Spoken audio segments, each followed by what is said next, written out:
कितने मुख्यमंत्रियों ने चोरी किया है तो आज जेल में है बेचारे। ओहो, कितनी शर्म की बात है। 1-2 बीघे खेत वाला किसान भी अपने घर में है, 2 रोटी सूखी रूखी खाता, सुबह शाम बच्चों के साथ रहता है। मुख्यमंत्री पद पर पहुंचने के बाद, मंत्री पद पर पहुंचने के बाद, इतना धन वेतन सब मिलने के बाद, मान सम्मान मिलने के बाद, देश का पैसा चोरी करके वो जेल में है और फिर भी इतने बेशर्म है कि फिर भाषण कर रहा है कि मैं अभी जिंदा हूं। हद मार दी लोग, बेशर्मी की भी चरम सीमा पार कर। अरे मुख्यमंत्री और मंत्री का पद ही बहुत बड़ा है, धन तो हो न हो लेकिन वही सम्मान तुम्हारा बहुत बड़ा है। धन ही सब कुछ थोड़े होता है, सम्मान भी तो कुछ चीज है, नाम भी तो कुछ चीज है। आप देखो संसार में जिसका नाम नहीं है वो समझ लो जिंदा होते हुए भी मरा हुआ है, और जिसका मरने के बाद भी नाम है वो मरने के बाद भी लोगों के दिलों में जिंदा है। तो कम से कम इतना तो विचार करना चाहिए। कितनी महिलाएं सत्संग सुनने आती हैं, दूसरी महिला के कान के कुंडल नोच लेती। अपने कान से प्रवचन नहीं सुन रही, गुरुजी सुना क्या रहे, वो दूसरे कान का कुंडल नोच रही। किसी के गले का हार खींच लिया, अब जिसके गले की चैन खिंच गई वो स्त्री बेचैन घूम रही कि मेरी चैन खो गई, और जिसने चैन खींच लिया उसकी भी चैन खो गई। उसको भय लग रहा कहीं पकड़ न ली जाऊं, जिसका खो गया है वो दुखी है, मैं क्या करूं। किसी की चैन भी मत चुराओ, किसी के गले का हार मत छू। दूसरे का सोना तुम्हारे लिए मिट्टी ढेला के समान होना चाहिए, और दूसरों की नारी तुम्हारे लिए पत्थर की शिला के समान होनी चाहिए। कामिन काष्ठ शिला पहचाने, तुलसी भूल गयो रसेहा, सुर नर प्रकट राम की देहा। कंचन को मृतिका समझाने, कामिन काष्ठ शिला पहचाने। जो सोना को मिट्टी के समान समझ ले, लालच ना आए जिसको, और दूसरे की स्त्री को देख करके पत्थर की चट्टान शिला समझ ले, आकर्षण ना हो, तो तुलसीदास कहते हैं वो तो साक्षात राम भगवान ही है, भगवान का रूप है। तुलसी भूल गयो रसेहा, सो नर प्रकट राम की देहा। वो तो राम का रूप है। किसी के सामान में भी लालच मत करो कभी, उससे कुछ मिलने वाला नहीं। मैं हवाई जहाज में भी बैठकर देखा हूं, उसमें भी कोई सुख नहीं। हालांकि हवाई जहाज जब आकाश में निकलता तुम देखते हो हाँ ये जा रहा हवाई जहाज। हवाई जहाज में जितने लोग बैठे हैं उनको हमने हंसते हुए नहीं देखा। वो सब इतने बड़े बड़े मुंह उनके हैं, बड़ी बड़ी खोपड़ी, और ऐसे बैठते हैं भूत प्रेत जैसे। उसमें केवल अकेला मैं ही होता हूं जो हंसता हूं। तो वो सब मेरी ओर देखते रहते, ये हंसती क्यों हो? तो मैं कहता हूं तुम भूत प्रेत बने क्यों हो?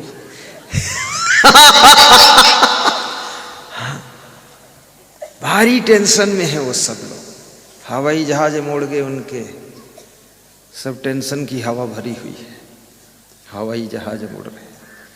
तो हवाई जहाज में भी सुख नहीं है। मैं 4 करोड़ की कार में बैठ चुका हूं दुबई में, भक्त पोपट भाई के यहाँ। 4 करोड़ कीमत। अभी तो ये गाड़ियां जो 10-20 लाख में बैठता हूं, इसमें तो 4 करोड़, उसमें भी मुझे कोई सुख नहीं दिखा। उन्होंने हमारे लिए बहुत नाश्ता लाए, तो खाने के लिए जगह ढूंढ रहे थे, तो जहां मुझको ले जाए मैं बोलता अरे यहाँ तो बदबू आ रही है। फिर उधर ले जाए हमने, अरे यहाँ तो बहुत गंध आ रही है।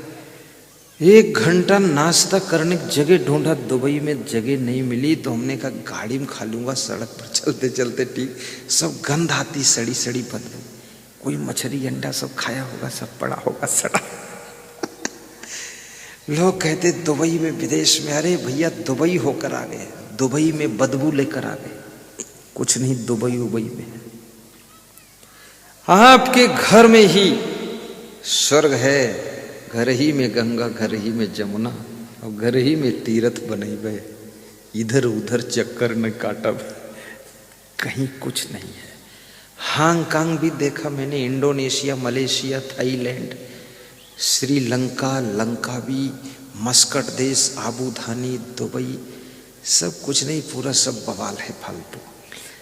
सबसे अच्छा मुझको तो भारत देश लगा। क्यों? क्योंकि यहाँ बहुत अच्छी फसलें हरी भरी, पेड़ पौधे हरे भरे, यहाँ के लोग भी हरे भरे, भले धन ज़्यादा हो न हो, पर इंडिया के आदमी को तुम देख लो तो एक खीसे काढ़ता मिलेगा, थोड़ा हंस देगा, हाँ अंदर से परेशान है फिर भी दांत दिखा देगा आपको कि देख लो। बहुत मजेदार आदमी है, खुश मिजाज आदमी है भारत देश में। और इसके पास में खुशियां क्यों हैं, आनंद क्यों है, प्रसन्नता क्यों है? ये कहीं ना कहीं सत्संग का प्रभाव है, इसलिए इसके पास समझ है, ज्ञान है, भक्ति है, इसलिए ये सदैव आनंद में रह लेता है।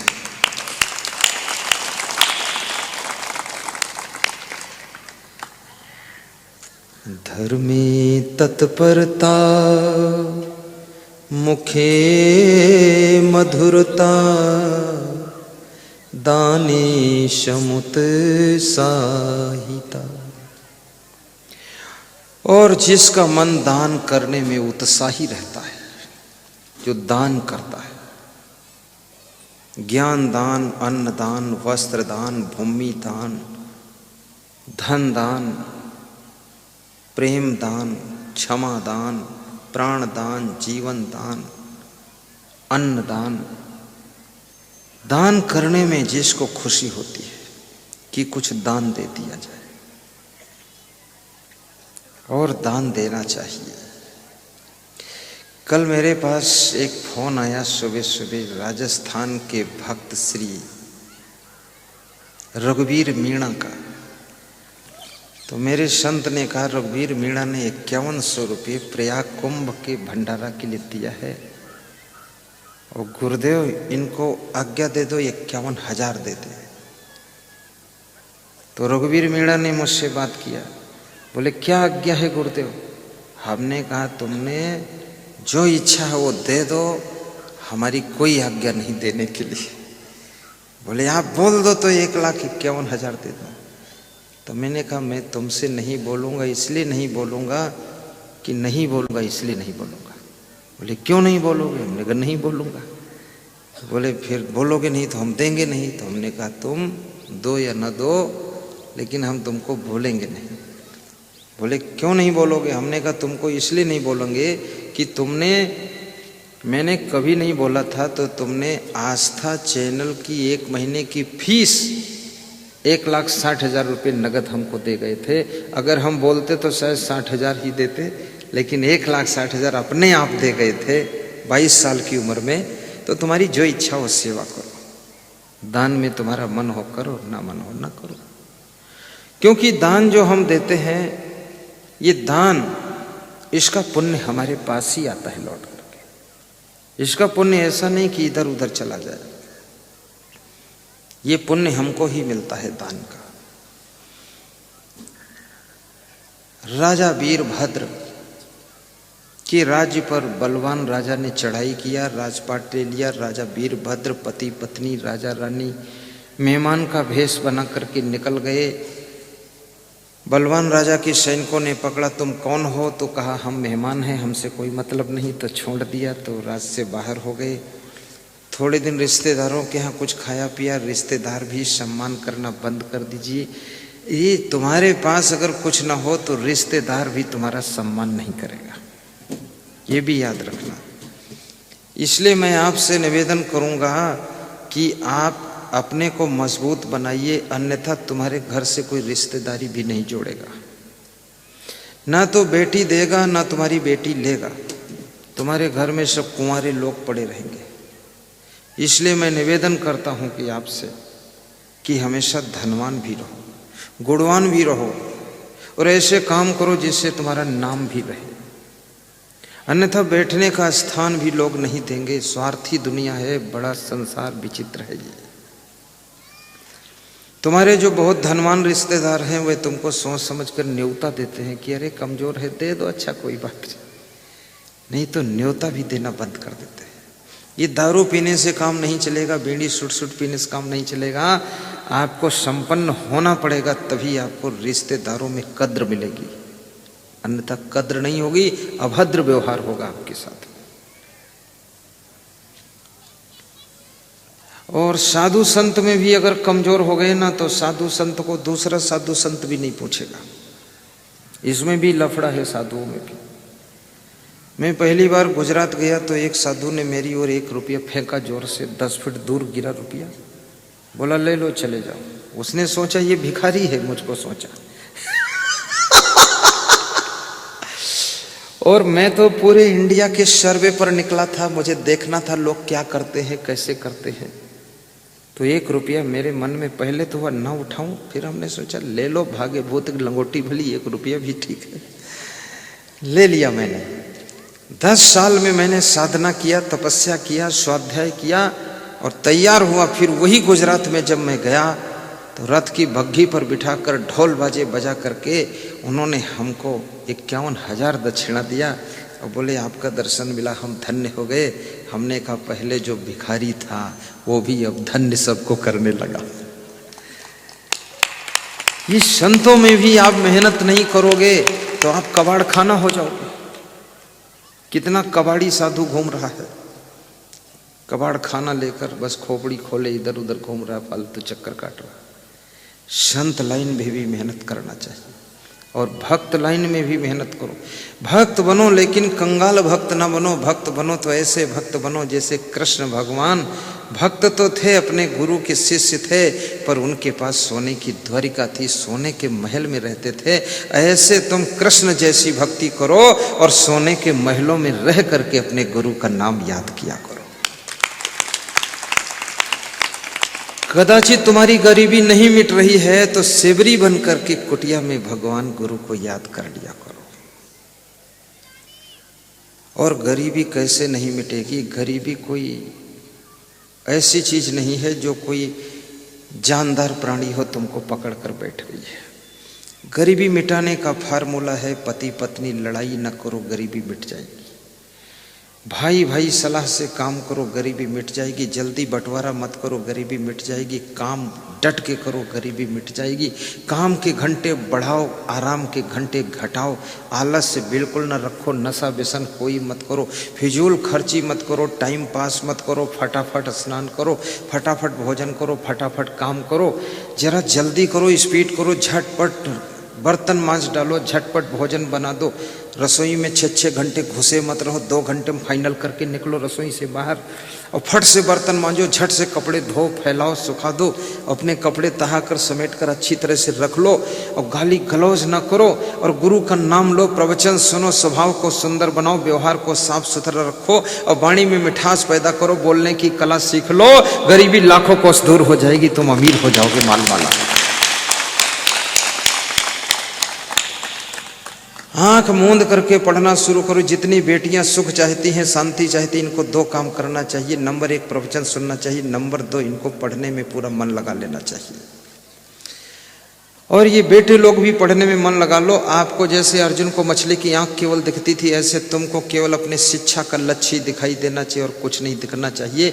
एक दिन पढ़ लिख करके तुम जब तैयार होगी ना, तहसीलदार बनोगी, एसपी बनोगी और 2 स्टार दरोगा जी बनोगी और उस समय तुम कलेक्टर बनकर आओगे, बैरिस्टर बनकर आओगे, जज बनकर आओगे, तो तुम्हारा गांव में नहीं, एरिया में नहीं, जिले में पूरा सम्मान होगा, नाम होगा, काम होगा, धन धाम होगा और लोग कहेंगे वास्तव में उनके बेटे बेटियों ने तो कमाल करके दिखा दिया। इसलिए मैं सभी बेटे बेटियों से कहता हूं कि कृपया टाइम मत पास करो। कितने बेटे लोग हैं उनको मैं देखता हूँ इधर उधर सड़क किनारे खड़े रहते हैं, टांग टेढ़ी करके खड़े होते हैं, न जाने कौन फैशन बनाया है, किस हीरो से सीखा है, लंगड़ा हीरो इनको लंगड़ खाना बना दिया। और लड़कियां भी कितना टाइट पैंट पहनकर खड़ी होती हैं, ऐसा लगता है कुश्ती लड़ना चाहती हैं। ये सब नौटंकी मत कर, ठीक से ढीले कपड़े पहन, पढ़ाई में मन लगा, मोबाइल के चक्कर में मत पड़, फैशन मत बना, बाल इधर उधर मत छितरा, बांध ले बालों की गठरी, काम शुरू कर।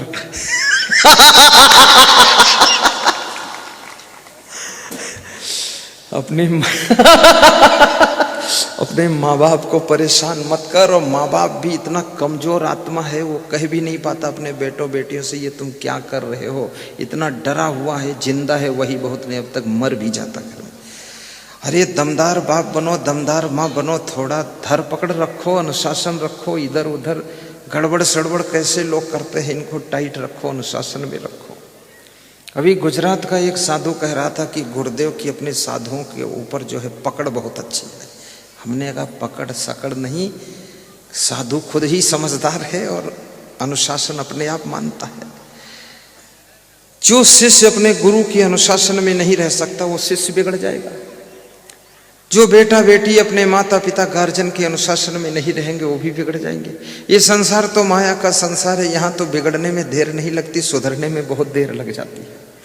नीचे गिरने में क्या देर है, एक छोटा सा बच्चा भी बाल्टी को रस्सी में बांधकर कुएं में लटका कर गिरा देता है और कुएं में पहुंचते ही बाल्टी डूब जाती, पानी से भर जाती। उसके बाद वो बच्चा जब बाल्टी को ऊपर खींचता तो खींच नहीं पाता, तो चिल्लाता है कि पापा आइए, मम्मी आइए, बाल्टी को खींचिए, बाल्टी अब हमको खींच रही है अंदर कुएं में, क्योंकि ये बाल्टी वजन हो चुकी है, डूब चुकी है, वो अंदर बच्चे को भी खींच रही है। तब उसका पापा आता है, दोनों भुजाओं की ताकत लगाता है और भरी हुई बाल्टी को निकाल कर बाहर लाता है। याद रखना, इसी प्रकार से अपनी जिंदगी की बाल्टी कुसंगत की कुएं में गिराना तो आसान है, बुराइयों में गिराना तो आसान है, लेकिन उन बुराइयों से जब जिंदगी की बाल्टी भर जाती है तो उसको खींच कर कुसंगत की कुएं से बाहर लाना बहुत कठिन होता है।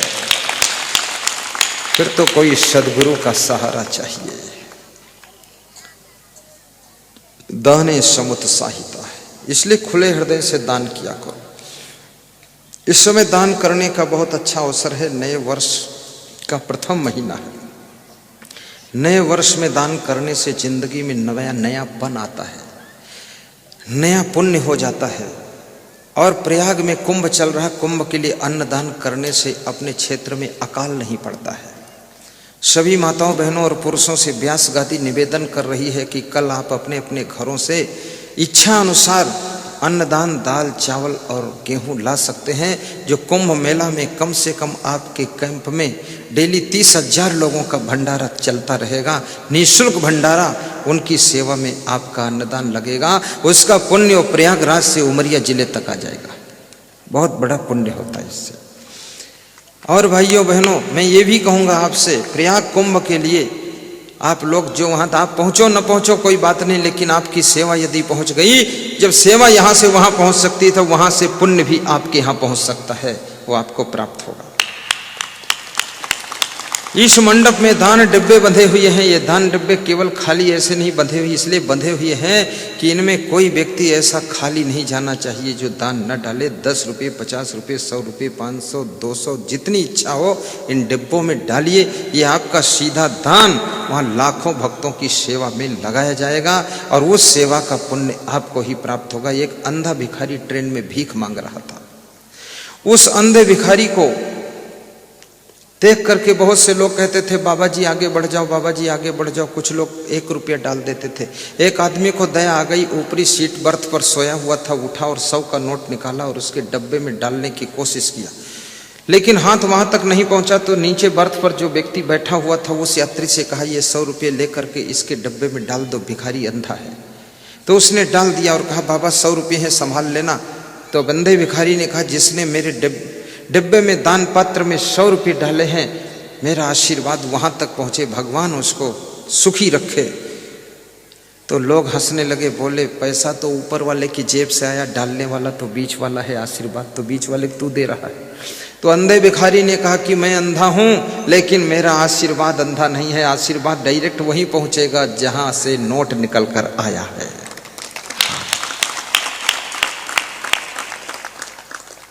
दारिद्र्यनाशनं दानं शीलं दुर्गतिनाशनम् अज्ञाननाशिनी प्रज्ञा भावना भयनाशिनी। सीधे बैठ जाओ, गौर से सुनना, बहुत अच्छी बात बताऊंगा। मित्र अवंचकता।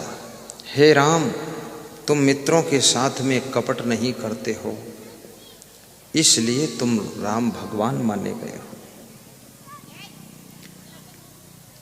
जो मित्रता में शत्रुता का धर्म नहीं करता है। बादशाह अकबर और बीरबल मुख्यमंत्री, बीरबल ब्राह्मण थे, बादशाह अकबर मुसलमान थे, उनके मुख्यमंत्री बीरबल थे। बीरबल बहुत बुद्धिमान थे। बीरबल मुख्यमंत्री भी थे और मित्र के समान बादशाह अकबर उनको अपने साथ रखते थे, हमेशा साथ रखते थे। एक दिन बादशाह अकबर के मन में बहुत प्रेम जग गया और उन्होंने कहा कि आज मैं अपनी रानी के लिए सेव फल स्वयं चाकू से काटकर खिलाऊंगा। चाकू उठाया और सेव फल काटने लगे तो सेव फल काटने की आदत नहीं थी, प्रैक्टिस नहीं थी। सेव फल काटते काटते उनकी अंगुली कट गई, अंगुली से बहुत खून निकला और घाव हो गया। तो बीरबल अंगुली जब कटी देखते हैं तो बीरबल मुस्कुराते हैं कि वह पति धन्य है जो अपनी पत्नी के लिए सेव भी काटे, अंगुली भी काटे, तो क्या प्रेम है। अकबर को बुरा लगा कि ये मेरी टांटिंग कर रहा, मेरी अंगुली में दर्द हो रहा है। तो अकबर बादशाह ने कहा, बीरबल मेरी अंगुली में बहुत दर्द हो रहा है, मेरी अंगुली कट गई चाकू से। तो बीरबल ने कहा, जो हुआ वो अच्छा ही हुआ है, इसमें कुछ भी बुरा नहीं। अंगुली कट गई तो कम से कम अब कभी सेव भी नहीं काटोगे। क्या जरूरत थी रानी के लिए सेव काटने की, बहुत काटने वाली सब दासियां हैं। इतना प्रेम जता रहे हो, सेव काट रहे हो, चक्कू चला रहे हो। तो बादशाह अकबर को गुस्सा आ गई, बोले इसको जो है काल कोठरी में बंद कर दो। तो काल कोठरी में सजा दे दिया कि 2 महीने की सजा है, काल कोठरी में बंद रखो इसको। अब बीरबल मुख्यमंत्री काल कोठरी में जेल में बंद है। बीरबल भी सोच रहा ये भी अच्छा हुआ, कम से कम 2 महीने तो रेस्ट मिलेगा। मूर्ख के चक्कर में रोज तिकड़म होता था, आराम से रहना। कितने लोग जेल में जाते वहाँ बहुत खुश होते हैं, क्योंकि जेल में बहुत से झंझटों से छुट्टी भी मिल जाती। एक तो घर की किचकिच से फुर्सत मिल गई, दूसरा ना तो वहाँ दुकान चलाना है, ना कोई चुनाव लड़ना है। बस शांति से भजन करो, लेटे रहो, सोते रहो, थोड़ा बहुत काम कर दो, बस हो गया। और व्यवहार बना लो तो गीत गाते रहो, मस्त रहो। क्योंकि मैंने कई जेलों में बहुत प्रवचन दिए हैं, तो जो वहाँ के जेल अधीक्षक है, जेलर है, वो भी सब, जेलर भी तो जेल में ही रहता है, उसके अंदर वो भी है, 12 घंटे वहीं रहता है। जेल अधीक्षक भी रहता है, तो उसी में कैदी रहता, तो फर्क क्या उसमें। बस मन से मान लेना है, वो नौकरी करते तो रहते हैं और तुमने अपराध किया तो रहते हो।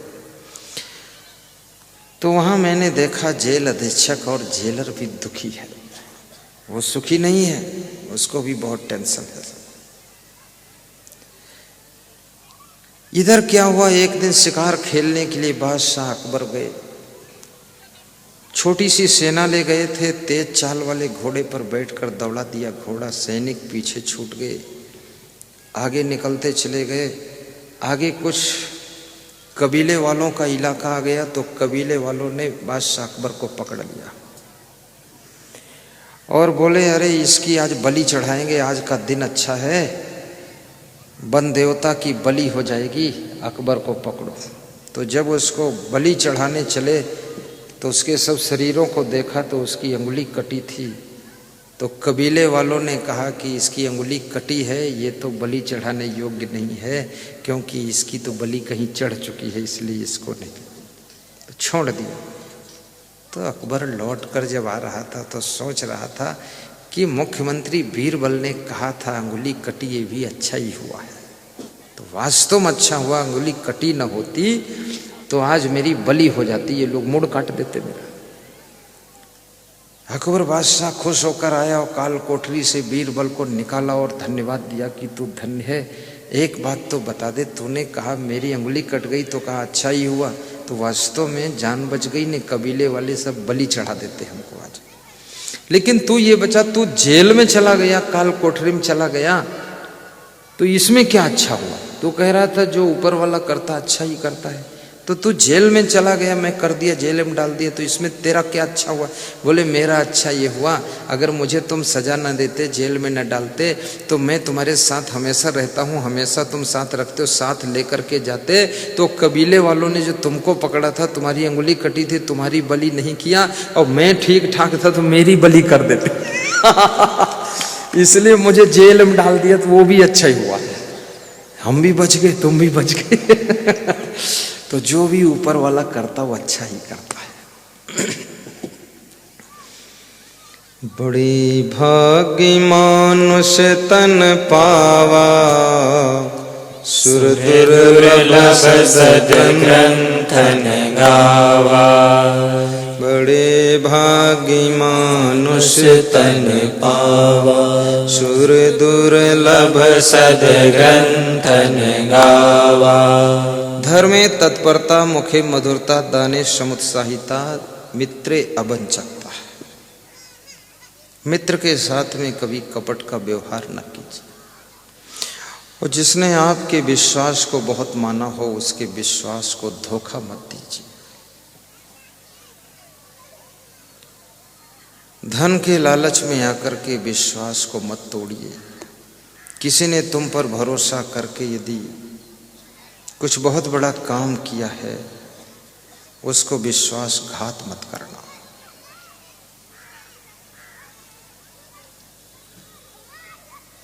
बहुत बड़ी बात है, गौर से इसको समझना।